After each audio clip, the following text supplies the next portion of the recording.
Buenos días hermanos, que el Señor les bendiga en esta mañana.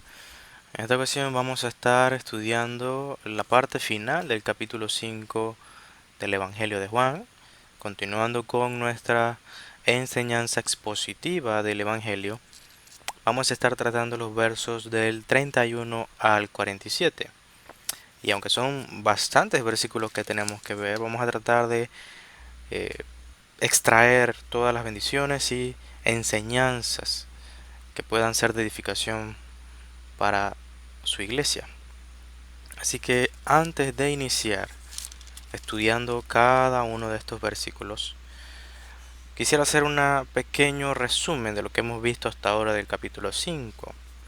El capítulo 5 inicia con la aparición de un paralítico en el estanque de Betesda, en el cual Jesús demuestra su poder, muestra su misericordia y gracia abundante para con este hombre que había pasado en esa condición ya 38 años. Jesús lo sana completamente. Y esto todo fue hecho en un día de reposo.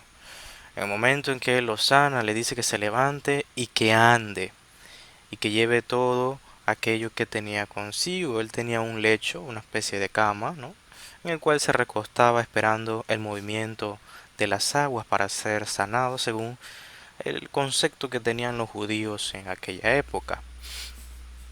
Pero lo que sucedió fue que Jesucristo, el Hijo de Dios, mostró su naturaleza y misericordia a este hombre, dando testimonio de que él era el Hijo de Dios, y con la intención de que los hombres reconocieran que él era el Mesías, aquel que era prometido al pueblo de Dios.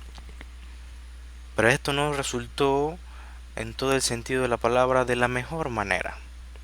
Lo que sucedió fue que los o un grupo de la élite de los judíos, o nosotros podemos considerar o entender que eran de la religión judía, aunque no sabemos exactamente por el texto quiénes, si los fariseos o saduceos o algún otro grupo, no podemos saberlo, pero sí sabemos que este grupo en particular vio en este acto una clara violación a la ley del día de reposo. En la defensa de Jesús, a esta acusación, Jesús estaba siendo acusado de haber incitado al pueblo a romper la ley de Dios. Jesús se defiende y dice que así como mi Padre hasta el día de hoy trabaja, así yo trabajo. Era bien entendido por los judíos que el Señor Dios no estaba dormido en el cielo desde el séptimo día de la creación, sino que él seguía trabajando. Él hacía grandes obras de milagrosas, seguía dando vida. Todo hombre que nacía, todo niño que nacía era obra de Dios. Así que el judío entendía las palabras de Jesús, de que Dios estaba trabajando, de que Dios no estaba descansando, sino que él seguía obrando en este mundo. Este era el concepto de los judíos acerca de la providencia de Dios y su creación. Ahora, eso no fue lo que molestó más a los judíos, sino la primera parte de ese enunciado cuando dijo mi Padre trabaja, así yo trabajo. Lo que quiso decir Jesús en este concepto, con este enunciado, fue que Él y el Padre Dios eran uno en esencia. Y esto lo entendieron perfectamente los judíos. Entendieron que Jesús estaba autoproclamando Dios, estaba proclamando divino. Y esto era en contra o iba en contra del concepto monoteísta de los judíos, de que solo hay un Dios y este Dios es Yahvé. Jesús estaba llamando a Dios Padre, haciéndose a sí mismo su Hijo y por lo tanto igual a Dios. Esto generó aún más enojo, más ira de parte de los judíos, que decían que procuraban desde ese momento matarle. Procuraban y buscaban la oportunidad para conspirar contra él y darle muerte. Él era un peligro para la religión judía, que en gran manera se había desviado de la verdad y se había desviado de la doctrina del Antiguo Testamento, de la ley de Dios. Realmente las acusaciones del día de reposo en contra de Jesús eran más infundadas no por la ley de Dios, sino por el concepto o interpretación de los judíos de la época, en el cual tenían una tradición oral, la cual habían agregado cosas a esa ley, habían hecho de la ley más difícil de llevar. Y es la base de la acusación contra Jesús, en el cual decían que él era un transgresor de la ley, pero aparte de esto, por hacerse o denominarse a sí mismo hijo de Dios y a Dios Padre, lo consideraban blasfemo. Ambas cosas eran merecedoras de muerte. Así que este es el escenario hasta el momento. Jesús inicia a hacer su defensa demostrando de que Él y el Padre son uno en esencia, de que las obras que Él hace son las obras que Dios le ha determinado que Él haga, que Él también le mostrará a los hombres las grandes obras y grandes maravillas que hará posteriormente, las cuales, como desarrollamos anteriormente, se resumían en la vida eterna dada a los hombres, y este era el testimonio de la iglesia, el testimonio de aquellos que son salvos por el Hijo, ¿verdad? Pero aparte de esto, también se anunciaba la resurrección de los muertos, una resurrección literal, no espiritual, sino literal, en el fin de los tiempos, en el cual Jesús volvería y nos resucitaría, nos transformaría. Aparte de esto, parte de esas obras, también era la autoridad del Hijo de juzgar, de condenar a aquellos que se oponían a creer en Él y al Dios que le había enviado, al Padre que le había enviado. De modo que aquí lo que vemos es una escena que, para hacerla más familiar a nosotros, es como en un juzgado. Hay un juez, están los que acusan, aquellos que demandan y aquellos que son los demandados, o el grupo que ha sido demandado o acusado de algún delito. Jesús aquí es el acusado. Aquí se acusa a Jesús de ser un transgredor de la ley y un blasfemo. Y los acusadores, los que demandan, son los judíos. Los judíos dicen que claramente él ha transgredido la ley y que al decir que él es igual a Dios en esencia, está diciendo una blasfemia. Está blasfemando. Pero ¿quién es el juez en todo esto? Según la percepción de los judíos, Dios es el juez. Dios es el que determina qué es verdad y qué no. O por lo menos eso es lo que aparenta ser, según el concepto de ellos. O lo que ellos creen que están diciendo. Ellos afirman que estas acusaciones son verdad porque Dios así la ha determinado. De modo que, ¿cómo se defendería a Cristo? ¿Cuál sería la defensa de Cristo ante esto? Jesús presenta la primera defensa usando su testimonio.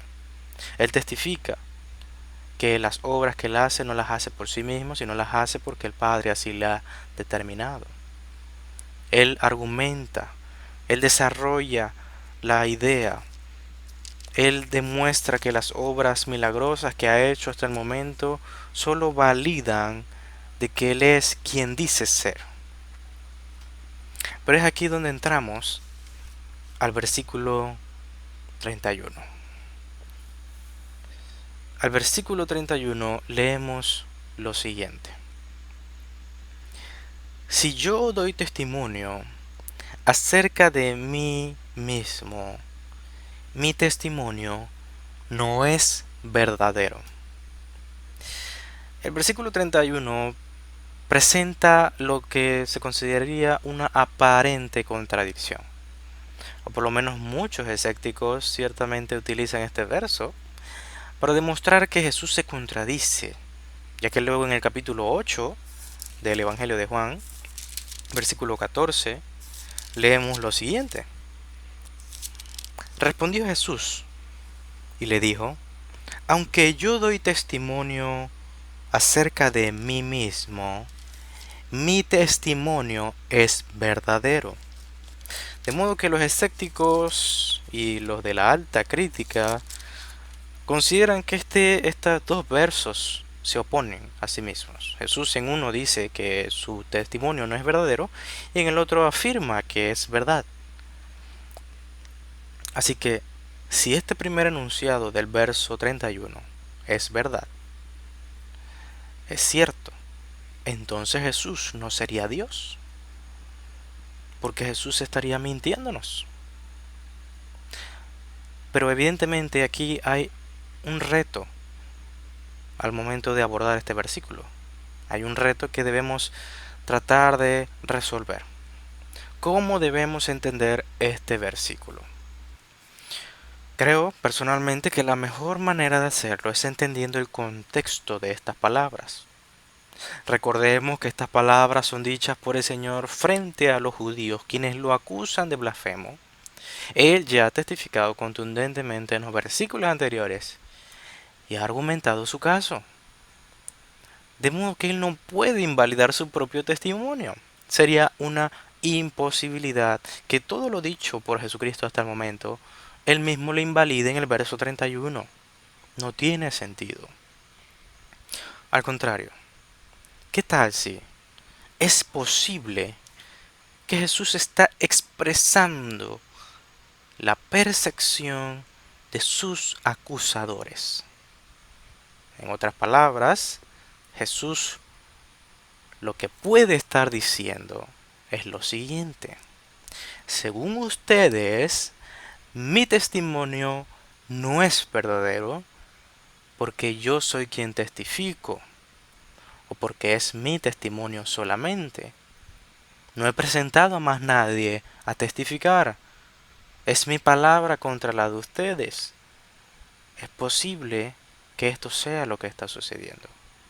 Ahora usted puede pensar, eso parece algo rebuscado, David. Pero realmente esta era la tónica de las discusiones de Jesús contra los judíos. Si vamos a unos capítulos adelante, capítulo en el que ya hemos estado, veremos este mismo escenario. Vamos al capítulo 8 de Juan, versículo 12 y 13. Dice así la palabra de Dios. Otra vez Jesús les habló diciendo, yo soy la luz del mundo.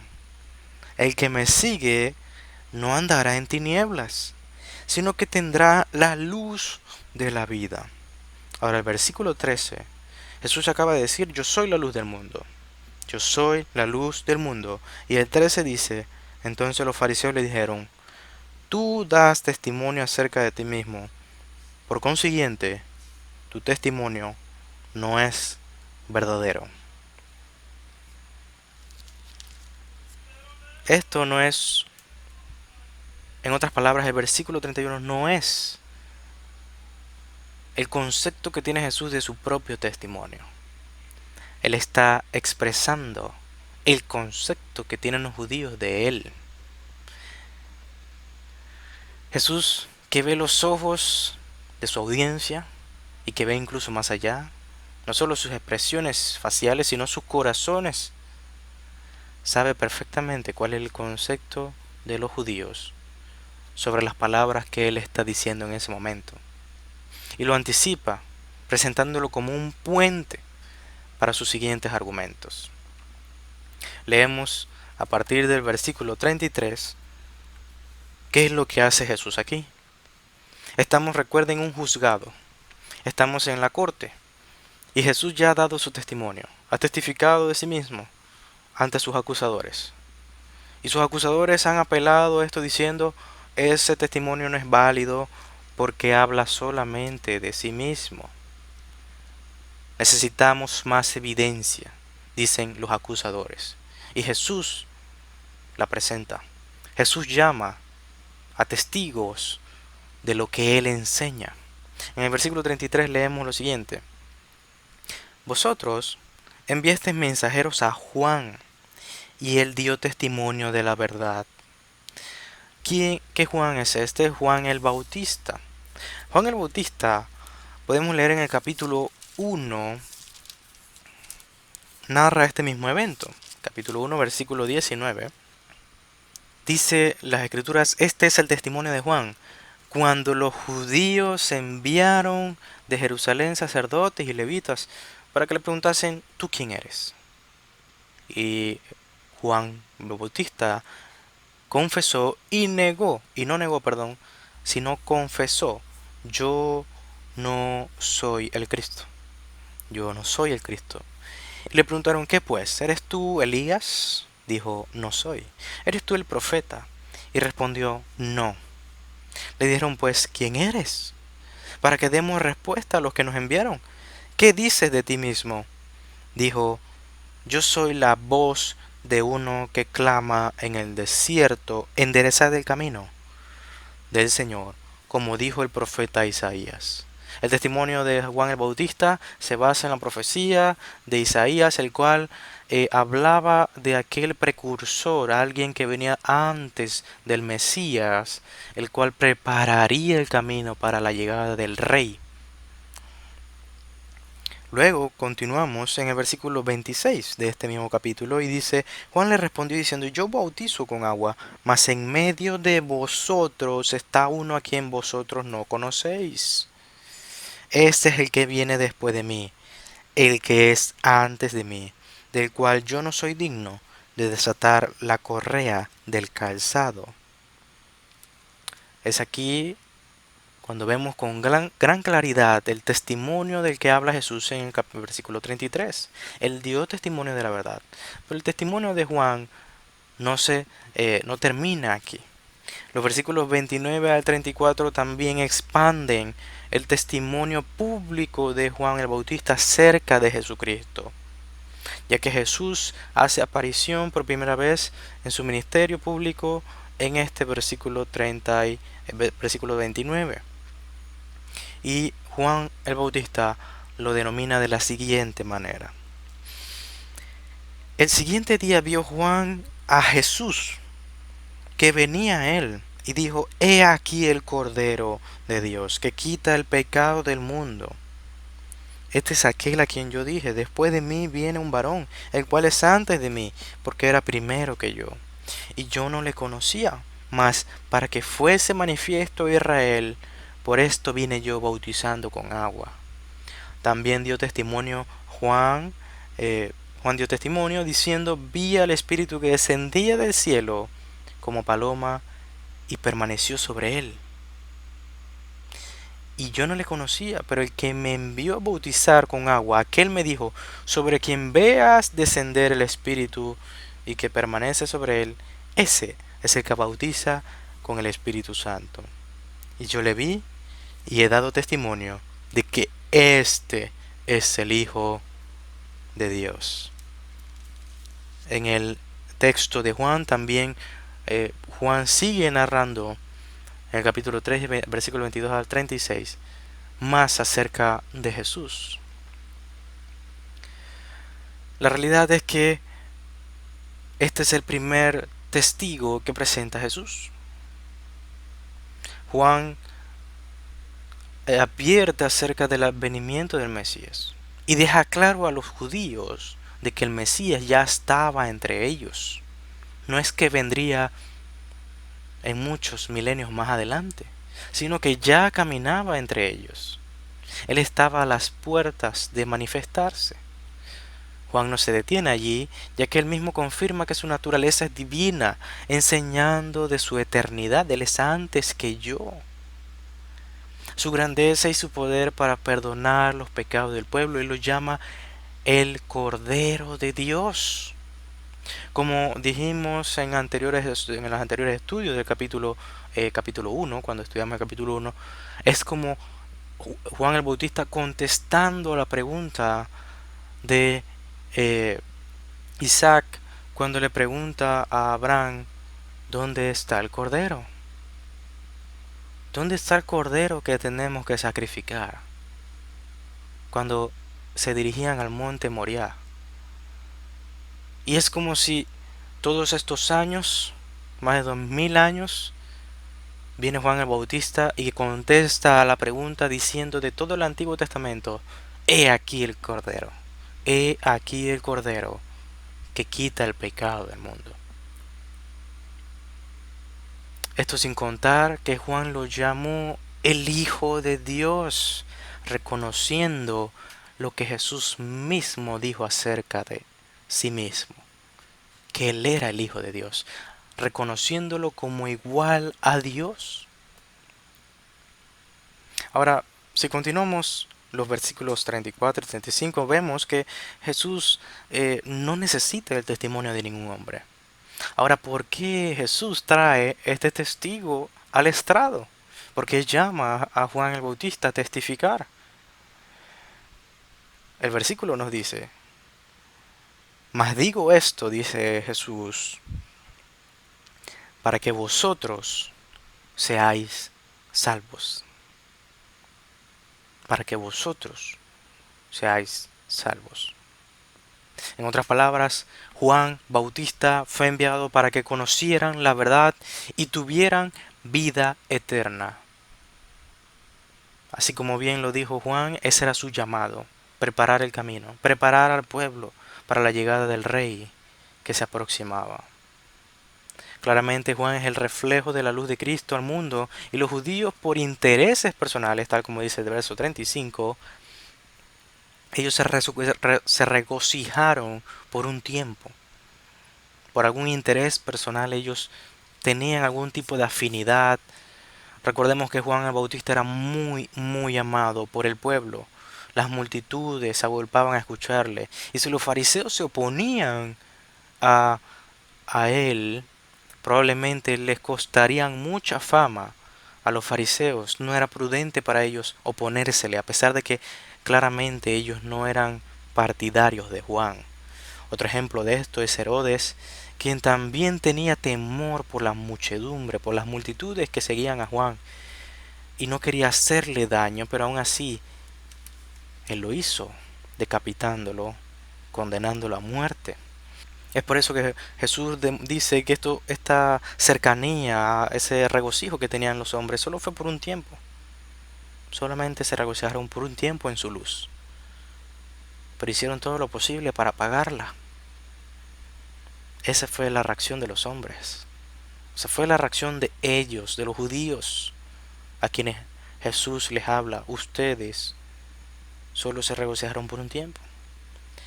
Y luego no hicieron nada para liberar a Juan el Bautista de las manos de Herodes. Continuando con los versículo 36. Dice Jesús y continúa diciendo lo siguiente: mas yo tengo mayor testimonio que el de Juan. En otras palabras, mi testimonio es mayor que el que dio Juan acerca de mí. De por sí, con lo que hemos visto hasta ahora, podemos estar claros de que no hay duda de que el testimonio de Juan el Bautista se refería a Jesús y reconocía a Jesús como el Hijo de Dios. Aún así, Jesús dice: mi testimonio es mayor que este. ¿Por qué? Dice Jesús: porque las obras del Padre que el Padre me dio para que cumpliese, las mismas obras que yo hago, dan testimonio de mí, que el Padre me ha enviado. Jesús presenta cada obra que Él ha hecho como un testigo más de quién Él es. Ahora, este testigo, que es mayor que el de Juan, alguno podría pensar, claro, que es mayor porque Jesús hizo milagros y Juan nunca hizo uno. Pero tal como vimos, los milagros de Jesús no realmente no confirman que Él era el Mesías. No confirman, o un milagro más bien, perdón, no confirma que Él sea el Mesías. Pero sí corroboraban que el Padre lo había enviado. tal como afirmó Nicodemo en el capítulo 3, versículo 3. Dice así: Este vino a Jesús de noche y le dijo: Rabí, sabemos que has venido de Dios como maestro, porque nadie puede hacer estas señales que tú haces si no está Dios con él. Es evidente que en la mente de Nicodemo, él no consideraba que él fuese el Mesías, pero entendía que él era un enviado de Dios, de que él no podía hacer ninguna obra milagrosa si no fuese por el favor de Dios. Así que la presentación del testimonio de sus obras tiene un claro objetivo: contraargumentar la acusación de que el Padre y él están en oposición, de que el juez Dios acusa a Dios, acusa a Jesucristo, perdón. De modo que no podemos, bajo ninguna circunstancia, oponernos a este claro argumento de que sus obras testifican que el favor de Dios está con él. Ahora, creo sinceramente que si vemos como un milagro de manera general, muchos otros hombres hicieron milagros, y es por esto que quizá en la mente de un judío no podría llegar a la conclusión: ok, este es el Mesías. Pero, tal como señala Jamieson y Fawcett en sus comentarios, los milagros de Jesús eran distintos. Los milagros de Jesús poseían una cualidad más grande, la cual podría también estar corroborada en las palabras de Juan el Bautista que ya hemos leído. Dice Fawcett y Jamieson, y cito: no simplemente como milagros, ni aun como un milagro de misericordia, sino estos milagros como Él los hacía, con una voluntad y un poder, una majestad y una gracia manifiestamente suyas, propias de Él.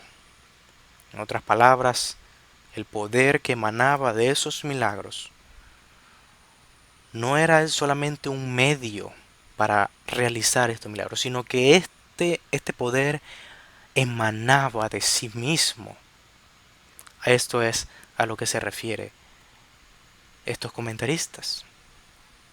De modo que las obras de Jesucristo dan testimonio de que el Padre le ha enviado, de que el favor de Dios está con él, pero al mismo tiempo, en un sentido, si analizamos los milagros de Cristo, vemos cómo se ve que Jesús mostraba su divinidad, su deidad a los hombres, incluyendo el milagro de del paralítico de Betesda, donde claramente muestra todo su poderío. Ahora, continuando con el testimonio y la defensa de Jesús a través de los testimonios, ya hemos visto dos: hemos visto de Juan el Bautista y hemos visto ahora la de sus obras que testifican acerca de él. En el versículo 37 y 38 vemos otro testigo más. E increíblemente, Jesús llama a testificar al Padre, aquel el que los judíos consideran que es el que juzga a Jesucristo, ¿no? Él es el juez y él es el que ha condenado a Jesús como blasfemo y transgredor de su ley, pero no es así. Jesús va a demostrar que el Padre, el juez, no está en su contra, ya que él testifica del Hijo. Dice el versículo 37: también el Padre que me envió ha dado testimonio de mí. Nunca habéis oído su voz, ni habéis visto su aspecto, ni tenéis su palabra morando en vosotros, porque a quien él envió, vosotros no creéis. La presentación de las obras de Jesús era la antesala a un testimonio por excelencia. Era el testimonio del Padre. Ciertamente el Padre daba testimonio del Hijo a través de las obras milagrosas que él hacía. Él mismo lo demostró en su argumento, que todo lo que él hace lo ha visto hacer del Padre. Además de esto, está demostrando las obras o los milagros que el favor de Dios está sobre el Hijo, callando así a sus detractores. Pero Jesús hace referencia a este testimonio, el testimonio del Padre, en un sentido directo. En otras palabras, las obras confirmaban que el Padre le había enviado, pero Dios mismo da testimonio de que Jesús es quien dice ser. En el Nuevo Testamento vemos una serie de momentos en el ministerio de Jesús en el cual el Padre habló desde los cielos y testificó sobre Jesucristo. Dos ejemplos claros es el momento en que Jesús es bautizado por Juan el Bautista y luego en el monte de la transfiguración cuando una voz del cielo se escuchó y decía: Tú eres mi Hijo amado, en ti tengo complacencia. Pero aunque estos eventos son más que una evidencia contundente, Jesús señala el testimonio del Padre a través de las Escrituras y el seguimos leyendo. Primero el 38 dice: Ni tenéis su palabra morando en vosotros. Luego el 39 dice: Escudriñad las Escrituras, porque a vosotros os parece que ellas tenéis la vida eterna, y ellas son las que dan testimonio de mí. Ahora, es claro que Jesús no está eh, alabando alguna conducta de parte de los judíos. Realmente esto es una especie de queja, un juego de palabras en el cual él dice: porque a vosotros os parece que en ellas tenéis la vida eterna. Ellos, los judíos, entendían que en en las Sagradas Escrituras se encontrarían la vida eterna, pero la conclusión a la que ellos habían llegado era que al mantener y guardar la ley completamente, ellos entrarían al reino de los cielos. Y en otro sentido, por el hecho simple de ser judíos y ser parte del pacto con ellos ya eran hijos de Dios. Pero claramente esto eran malas interpretaciones. Así que él usa el concepto que ellos tienen acerca de las escrituras y en este juego de palabras él revela cómo verdaderamente pueden encontrarle a él en las escrituras. Les dice que escudriñen las escrituras porque ellas son las que dan testimonio de Jesucristo. Son las escrituras que dan testimonio de Jesucristo. En otras palabras, sí, Dios Padre ha hablado desde los cielos que Jesús es el Hijo amado, el Hijo en el cual Él se complace, pero Dios ha testificado desde tiempos antiguos acerca de Él, preparando a su pueblo acerca de la venida del Redentor. Claramente Dios Padre es el otro que Jesús menciona, quien da testimonio de Él en el versículo 32. El versículo 32 dice: El otro es el que da testimonio acerca de mí, y sé que el testimonio que da de mí es verdadero. Ese otro es el Padre del versículo 37 en adelante. ¿Quién podría negar esto? ¿Quién se atrevería a cuestionar a Dios sobre la veracidad del testimonio del Hijo? La realidad es que en las Sagradas Escrituras Jesucristo es revelado por el Padre. Lo peor de todo es que ninguno de estos judíos le habían visto, ninguno había escuchado acerca de él. Y la realidad es que la razón por la cual no lo habían hecho era porque ellos realmente no se adentraban a la revelación de las Sagradas Escrituras. Si alguien ponía entredicho el testimonio de Jesucristo, o más bien el testimonio de las Escrituras, estaría negando no solo al Hijo, estaría negando al Padre. La voz del Padre es la que se oponían los judíos en ese momento. Los judíos se oponían a lo que Dios había dicho acerca de su Hijo, al negarle.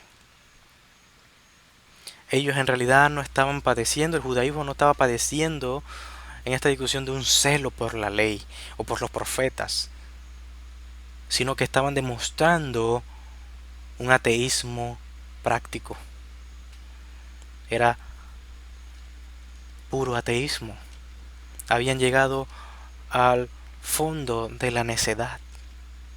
Al negar el testimonio de las Escrituras, negaban el testimonio del Padre, y si negaban el testimonio del Padre, no tendrían vida eterna.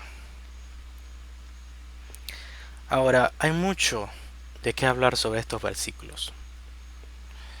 Pero en otra ocasión, si Dios lo permite, expandiremos en estos versos que no hemos podido estudiar a profundidad. Hay mucho más que hablar sobre los versos que siguen. Pero me gustaría, antes de terminar este sermón, llegar a ese último testigo que Jesús trae. Un testigo que sería un balde de agua fría sobre los judíos. Y este se encuentra en el versículo 45 al 47. Leemos las escrituras y dicen: no penséis que yo voy a acusaros delante del Padre.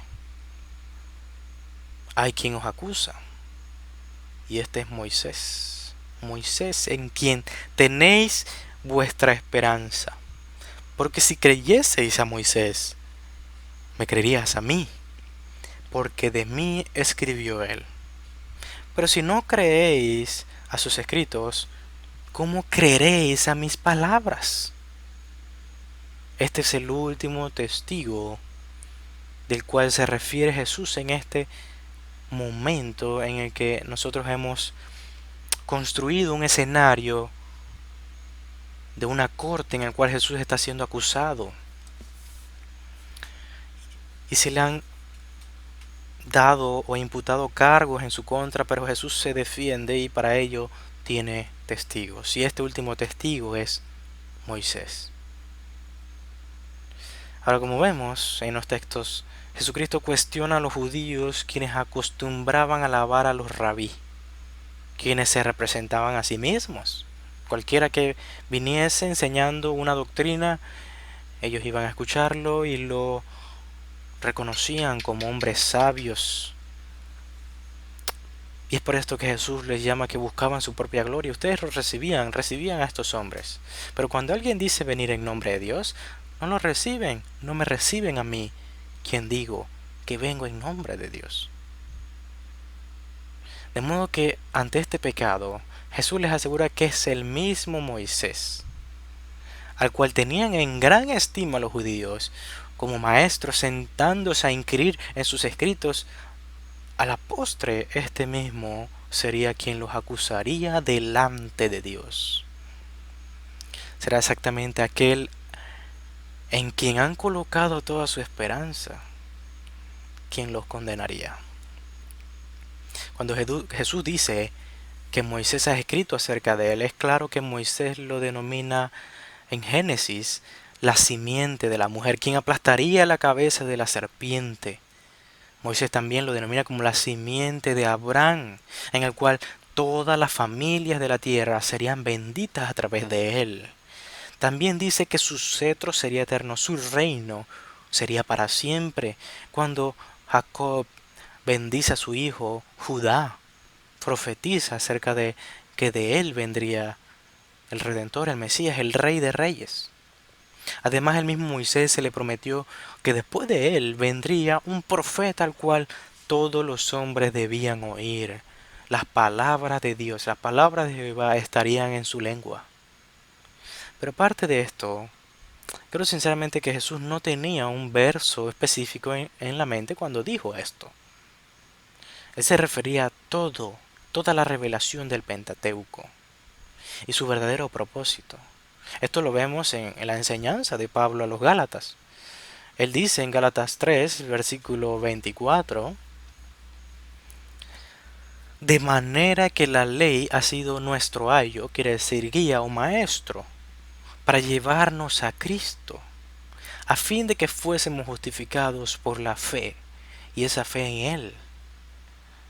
Entonces, entendiendo esto, podemos concluir que cuando Jesús dice, si ustedes realmente creyeran a las palabras de Moisés en el Pentateuco, ustedes entenderían de que la ley me señala a mí, ellas te llevan hacia mí, pero ustedes no lo hacen. Ustedes no creen en mí, no se refugian en mí, al contrario, tienen su esperanza puesta en Moisés, que quiere decir que ellos tienen la esperanza en la ley de que serán justificados por las obras de la ley. El hecho de que Moisés los acusaría ya era bastante para los judíos. Su orgullo estaba totalmente golpeado. Pero Jesús agregó al final una pregunta retórica en el versículo 47. Esa pregunta retórica sería sumamente humillante. Los judíos serían totalmente abatidos por esta pregunta, que dice así: pero si no creéis a sus escritos, o sea, ustedes no creen las palabras de Moisés, ¿cómo van a creer mis palabras? Todo este alarde de ser amplios conocedores de la ley, pero que ellos realmente no cumplían. Ellos decían conocerla, pero esa ley no la cumplían, sino que también la invalidaban. No creían en ella. Un ejemplo de esto era el mismo hecho de darle más valor a la tradición oral sobre el día de reposo que a la misma ley. Recordemos que Jesús es acusado en la base de una tradición oral y no en base a lo que la ley dice acerca del día de reposo. Aquel paralítico había sido acusado de romper la ley y que alguien lo había incitado en la función o en la base de lo que la tradición decía, de que no podían levantar objetos pesados en el día de reposo. Eso la ley no lo demandaba. Así que este argumento es totalmente devastador para ellos. Los judíos habían quedado expuestos como hipócritas, que no creían o no creían lo que decían que creían. En última instancia, mi querido hermano, el testimonio que vemos aquí, o los testimonios que vemos aquí, que hemos estudiado en esta mañana, no son únicamente el testimonio de otros hombres del pasado, Moisés, los profetas en la revelación del Antiguo Testamento. No son los testimonios de hombres solamente, sino que es el testimonio de Dios mismo. En última instancia, el análisis final es Dios quien testificaba siempre del Hijo a través de sus siervos, los cuales preparaban a su pueblo para la llegada del Rey de Reyes. Irónicamente, los que se jactaban de mayor conocimiento escritural eran los que menos discernimiento poseían, porque tal como Jesús reveló, estos hombres realmente no creían en las escrituras. Se mostraban externamente como eruditos, sabios, con gran piedad y espiritualidad, pero realmente eran necios. Su negación de Cristo, aun con toda la evidencia presentada por Jesús, era no solo una negación del Mesías, sino una negación de Dios mismo. Los fariseos eran el ejemplo perfecto de la resistencia del hombre que se opone a la verdad y la trata de detener a cualquier costo. Este es nuestro Señor, quien se ha revelado en estos textos. Nuestro Cristo se ha revelado en estos versículos. Es el Cristo que reta las ideas y tradiciones erróneas de los hombres, con el fin no de humillar o simplemente burlarse. El fin lo encontramos en los mismos versículos que hemos visto. Tal como dice de parte cuando hablaba del testimonio de Juan el Bautista, de que estas cosas os he dicho para que seáis salvos. Para que seáis salvos, decía Jesús en el testimonio. Él trajo a Juan el Bautista a testificar para que ustedes se arrepientan y crean y tengan vida eterna en mí.